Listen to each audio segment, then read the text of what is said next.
사도신경으로 신앙 고백하시겠습니다. 나는 전능하신 아버지 하나님 전제 창조주를 믿습니다. 나는 그의 유일하신 아들 우리 주 예수 그리스도를 믿습니다.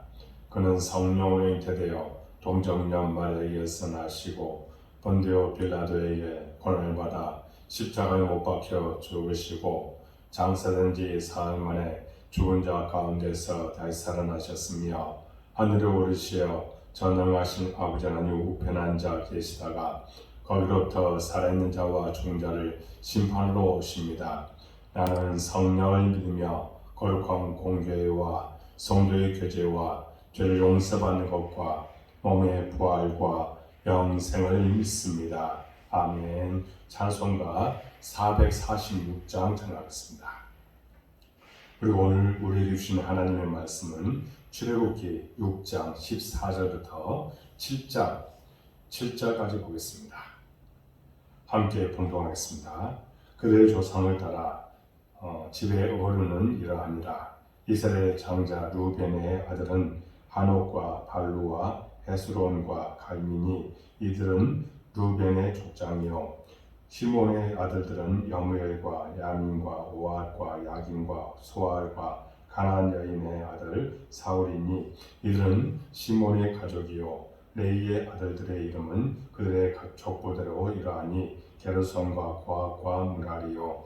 레이의 나이는 137세였으며 게르손의 아들들은 그들의 가족대로 nim리와 시므이요. 고핫의 아들들은 아므람과 이스할과 헤브론과 우시엘이요. 고핫의 나이는 133세였으며 무라리의 아들들은 마울리와 무시니, 이들은 그들의 족보대로 레이의 족장이요. 아므람은 그들의 아버지의 누이 여기벳을 아내로 맞이하였고 그는 아론과 모세를 낳았으며 아므람의 나이는 137세였으며 이스할의 아들들은 고라와 네벡과 시그리요. 우시엘의 아들들은 미사엘과 엘사반과 시드리요.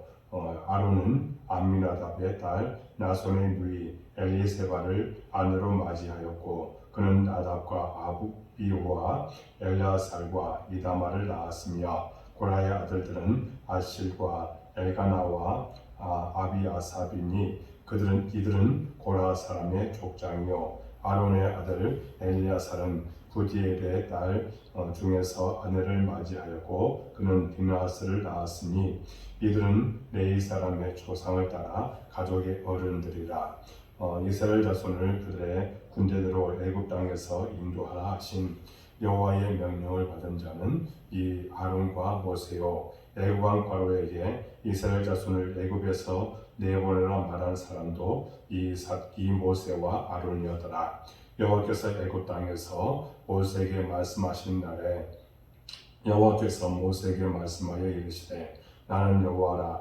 내가 내게 이르는 말을 너는 애굽 왕 바로에게 다 말하라. 모세가 여호와 앞에서 아뢰되, 나는 입이 둔한 자니오니 바로가 어찌 나의 말을 들으리까? 여호와께서 모세에게 이르시되, 볼지어다 내가 너를 바로에게 신같이 되게 하였은즉 내 형 아론은 내 대언자가 되리니, 내가 내게 명령한 말을 너는 내 형 아론에게 말하고 그는 바로에게 말하여 그에게 이스라엘 자손을 그 땅에서 내보내게 할지니라. 내가 바로의 마음을 완악하게 하고 내 표징과 내 이적을 애굽 땅에서 많이 행할 것이나 바로가 너희의 말을 듣지 아니할 터인즉 내가 내 손을 애굽에 뻗쳐 여러 큰 심판을 내리고 내 군대 내 백성 이스라엘 자손을 그 땅에서 인도하여 낼지라. 내가 내 손을 애굽 위에 펴서 이스라엘 자손을 그 땅에서 인도하여 낼 때에야 애굽 사람이 나를 여호와인 줄 알리라 하시매, 모세와 아론이 여호와께서 자기들에게 명령하신 대로 행하였더라. 그들이 바로에게 말할 때에 모세는 80세였고 아론은 83세였더라. 아멘. 이 새벽 교인 여러분들을 사랑하고 축복합니다. 매일 새벽에 하나님께서 도우신다고 했습니다. 하나님을 더욱더 의지하시고 기도하며 나가시기 바랍니다. 그때 하나님께서 기적을 보여주시고 놀라운 축복을 여러분 가운데 임하도록 역사해 주실 줄로 믿습니다. 여러분, 바로에게 거절당하고 이스라엘 백성들에게도 거절당한 모세는 그의 고질적인 문제에 다시 빠지게 됩니다. 바로에 가서 다시 가라는 하나님의 명령에도 나는 입이 둔한 자입니다 라며 주저하고 거절하는 듯한 태도를 보였습니다. 그럼에도 하나님은 모세와 아론에게 출애굽의 사명을 감당하도록 하십니다. 그런데 오늘 본문에 보면 이 후에 갑자기 족보가 등장합니다. 오늘 본문의 이 족보를 건너뛰고 바로 7장 8절로 넘어가도 이야기의 전개가 전혀 이상할 것이 없습니다. 오히려 족보가 여기에 나오는 것이 갑작스럽고 이상하게 생각됩니다. 그렇다면 여기 갑자기 족보가 나오는 이유가 무엇일까요?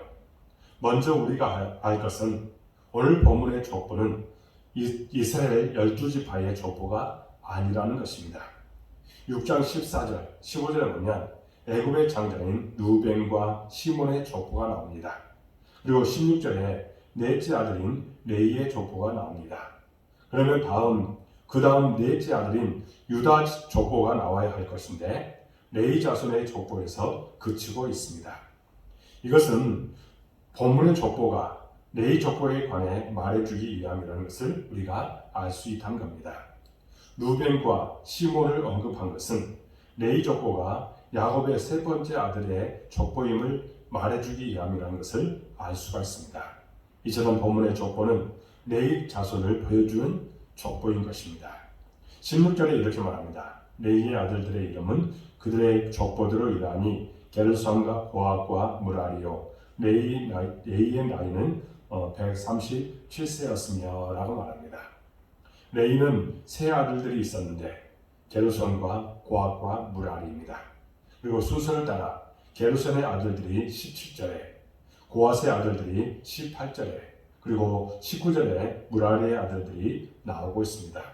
이처럼 레이의 세 아들들을 간단히 언급한 후에 이제 누구의 족보를 집중적으로 언급하고 있습니까? 20절에서 22절에 보면 아므람과 이스할과 우시엘에 대해서 말합니다. 이 세 사람은 레이의 둘째 아들인 고핫의 아들들입니다. 그리고 23절에 보면 고핫의 세 아들 가운데서도 아므람의 아들들을 또다시 언급합니다. 그러니까 족보가 아랫대로 내려가면서 다른 집안의 족보는 점점 제외되고 있음을 알 수가 있습니다. 결국 이 족보는 누구를 말해주기 위함입니까? 20절에 아므람은 그들의 아버지의 누이 여기벳을 아내로 맞이하였고 그는 아론과 모세를 낳았으며 아므람의 나이는 137세였으며 라고 말합니다. 이처럼 이 족보는 결국 레이 아들 가운데 고핫, 그리고 그 아들 가운데 아므람, 그리고 그 아들인 아론과 모세로 이어지는 족보를 말해주는 것이라고 이야기할 수 있습니다. 그런데 우리가 더욱 눈여겨봐야 될 족보가 있습니다. 23절에 아론은 암미나답의 딸 나손의 누이 엘리세바를 아내로 맞이하였고 그는 나답과 아비우와 엘라사과 이다마를 낳았으며 라고 합니다. 모세와 아론의 족보 가운데 이제 아론의 족보를 얘기하고 있습니다.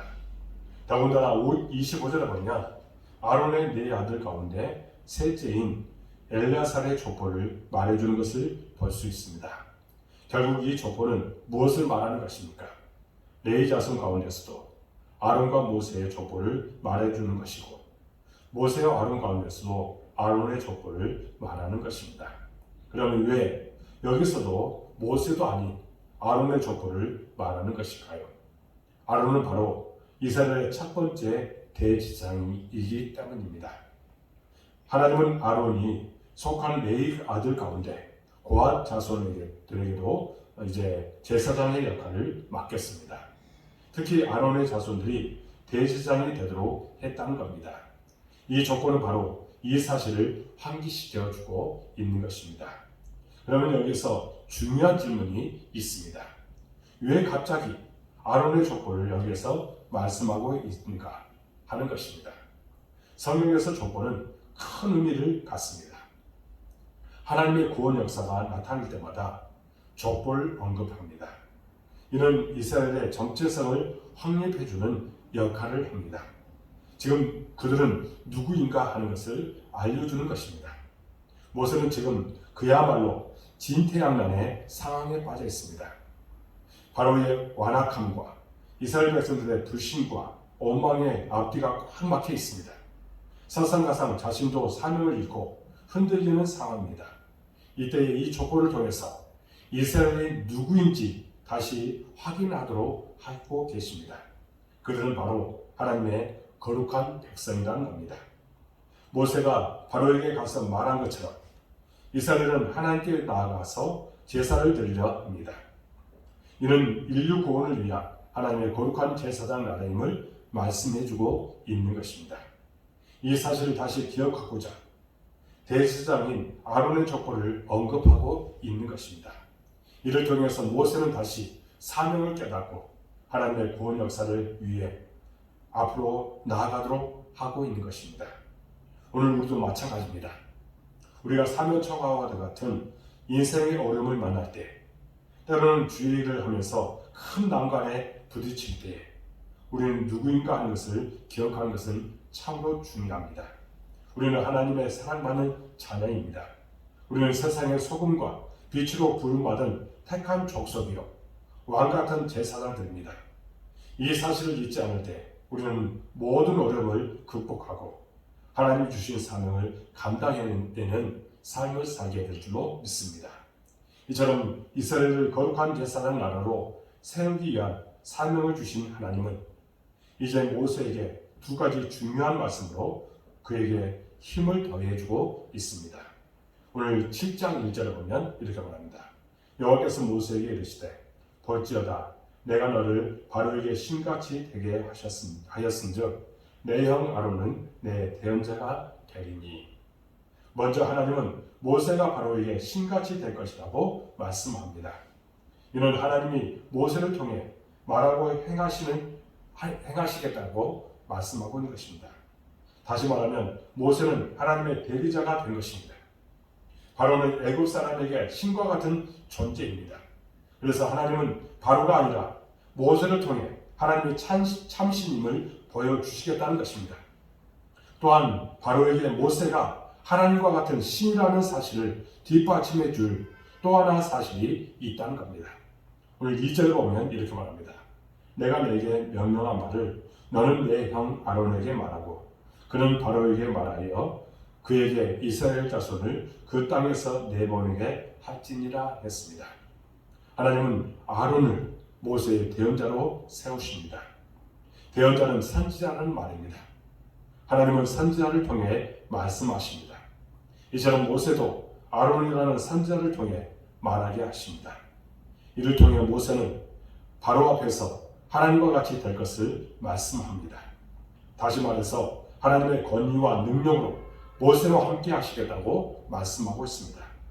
또한 하나님은 바로의 마음이 완악하게 된 것도 다 하나님의 뜻 가운데 있음을 말씀하고 있습니다. 3절에 보면 하나님은 바로의 마음을 완악하게 하셨다고 말씀합니다.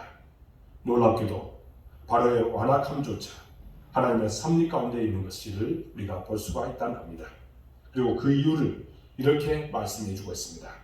5절에 내가 내 손을 애굽 위에 펴서 이스라엘 자손을 그 땅에서 인도하여 낼 때야 애굽 사람이 나를 여호와인 줄 알리라 하시네. 아멘.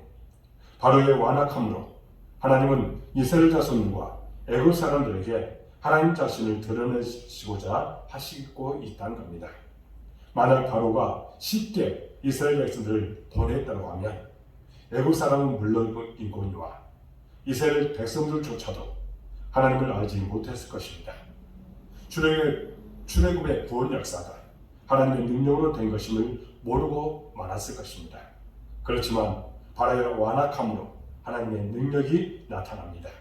바로가 완악하면 완악해질수록 하나님은 더 큰 능력으로 모세에게 임하고 있다는 겁니다. 그러므로 오늘 깊은 절망과 낙심 가운데 있는 모세를 일으켜 세우시는 하나님의 섭리를 기억하시기 바랍니다. 하나님은 오늘 우리에게도 동일한 은혜로 함께하고 있습니다. 하나님은 우리가 누구인지를 기억하게 하십니다. 우리는 하나님 나라의 족보에 편입돼 거룩한 백성을 잊지 말아야 합니다. 또한 하나님이 우리와 영원히 함께 하십니다. 이것이 성경의 약속이고 성령님이 우리 안에 임재하심을 이루는 것입니다. 그리고 악하고 어두운 시대 속에 우리가 살아가나 이 모든 것들까지도 하나님은 합력하여 선을 이루시는 분임을 우리가 잊지 말아야 합니다. 어두우면 어두울수록 악이 강하면 강할수록 하나님은 더 큰 사랑과 능력과 은혜로 우리와 함께 하심을 믿을 수 있기 바랍니다. 그러므로 바라기는 오늘 모세를 새롭게 일으키시고 그 사명을 감당할 힘과 능력을 다하시는 하나님을 바라보며 우리도 하나님의 자녀로서 하나님이 주시는 능력 가운데 모든 어둠의 권세를 넉넉히 이겨나가 승리하는 여러분들 모든 모습이 되시길 주님 이름으로 축복합니다. 기도하겠습니다. 하나님 아버지 감사합니다. 오늘 족보와 또 여러 가지 하나님의 놀라운 사건들을 우리가 목도하면서 정녕 하나님의 뜻이 무엇이고 하나님의 섭리가 무엇인지 우리에게 깨닫게 주시니 참으로 감사합니다. 하나님 말씀 가운데 가는 우리의 심령이 되도록 인도하여 주옵소서. 모세를 새롭게 일으키시고 그에게 사명을 주시고 또 감당할 힘과 능력을 더하시는 하나님을 늘 의지하며 또 우리에게도 그런 능력 주실 분으로 우리가 확실히 믿고 하나님을 전적으로 신뢰하며 나가도 인도하여 주옵소서. 우리도 하나님의 자녀로서 하나님이 주신 능력 가운데 모든 어둠의 권세를 넉넉히 이겨 승리하는 우리 삶이 되게 하여 주옵소서. 마귀는 끊임없이 우리를 미혹합니다. 이런 모든 세력들을 나서는 예수 이름으로 물리치고 우리가 오직 주만 바라며 승리하도록 도와주옵소서. 우리 복된 교회를 사랑해 주시고 이곳까지도 하시니 참으로 감사합니다. 우리 교회에 사명을 주셨습니다. 이 사명에 따라서 열매 맺게 하여 주옵소서. 성장과 부흥이 있기를 원합니다. 초대교회와 같은 그런 교회가 되기를 원합니다. 우리 교회를 통해서 주의 거룩하신 뜻이 나타나게 하여 주옵소서. 예배가 가장 소중한 것임을 우리 마음속에 새기고 예배 잘 듣는 우리 삶이 되게 하여 주옵소서. 기도로 나가서 날마다 응답받고 축복받는 인생을 살아가는 우리의 심령이 되도록 인도하여 주옵소서.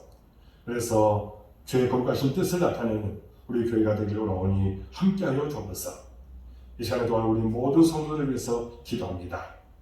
이 세상은 만만한 세상이 아닙니다.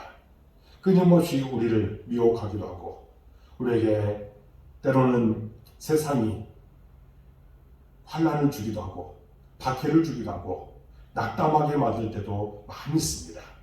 이럴 때 우리는 오직 하나님을 바라보며 날마다 승리하는 삶을 살도록 인도하여 주옵소서. 견고한 신앙으로 주의 거룩하신 뜻을 나타내도록 인도하여 주옵소서. 믿음에 믿음을 덧입혀 주시고 믿음으로 오직 승리하는 삶 사도록 이끄시고 축복하여 주옵소서. 우리 마음의 감사가 더욱더 충만해지도록 인도하여 주옵소서. 하나님, 우리 모든 성도들 하는 모든 일에 형통함을 주셔서 감사가 넘치도록 도와주옵소서. 복에 복을 나여 주옵소서. 특별히 아버지 하나님, 사업에 직장의 가정에 하나님의 은혜와 축복이 함께 주셔서 날마다 하나님을 자랑하며 살아가도록 인도하여 주옵소서. 우리 자녀들 땅에서 잘되게 해주시고 그들의 비전이 반드시 이루어지는 축복을 허락하여 주시며 하나님의 나라를 위해서 귀하게 쓰임받게 하여 주옵소서. 이 코로나 시대에 우리가 하나님을 중심으로 살아가도록 도와주시고 이제는 더욱더 하나님과 가까이하고 이 나라도 가까이하며 또한 한국교회가 하나님을 전적으로 신뢰하며 나가도록 인도하여 주옵소서. 철저하게 회개하는 모습으로 나가도록 도와주옵소서. 이 코로나가 속히 종식되기로 나오니 함께하여 주옵소서. 온라인으로 이 세상을 깨우는 우리 모든 성도들 기억하여 주옵소서. 그들에게 믿음을 덧입혀 주시고 그들이 계획하고 뜻하는 바들이 하나하나 성취되어지는 귀한 은혜를 허락하여 주옵소서. 소금과 뒤처가를 잘 담당해 주시고 세상 사람들과 더불어 살아갈 때에 끝까지 믿음으로 승리토록 도와주옵소서. 아브라함과 같은 믿음을 보여주므로 복의 통로가 되도록 인도하여 주옵소서. 죄종이 이 시간에 우리 모든 성도를 위해서 중보하며 기도합니다. 흔들어 넘치도록 채워주시고 기쁨이 넘치는 삶을 사도록 인도하여 주옵소서. 모든 것을 주님께 의탁하옵고 예수 그리스도 이름으로 간절히 기도하옵나이다. 아멘. 하늘에 계신 우리 아버지, 아버지의 이름을 거룩하게 하시며 아버지의 나라가 오게 하시며 아버지의 뜻이 하늘에서와 같이 땅에서도 이루어지게 하소서. 오늘 우리에게 용한 것을 주시고 우리가 우리에게 잘못한 사람을 용서해 준 것 같이 우리를 용서해 주시고 우리를 시험에 빠지지 않게 하시고 악에서 구하소서. 나라와 권능과 영광이 영원히 아버지의 것입니다. 아멘. 이 새벽 가운 여러분들을 사랑하고 축복합니다. 한 10분 정도 간절하게 기도하고 마치시기 바랍니다. 여러분들 모든 기도가 반드시 응답될 줄로 믿습니다. 우리 교회를 위해서 더욱더 기도해 주시기 바랍니다. 여러분들 모든 삶이 복될 줄로 믿습니다. 감사합니다.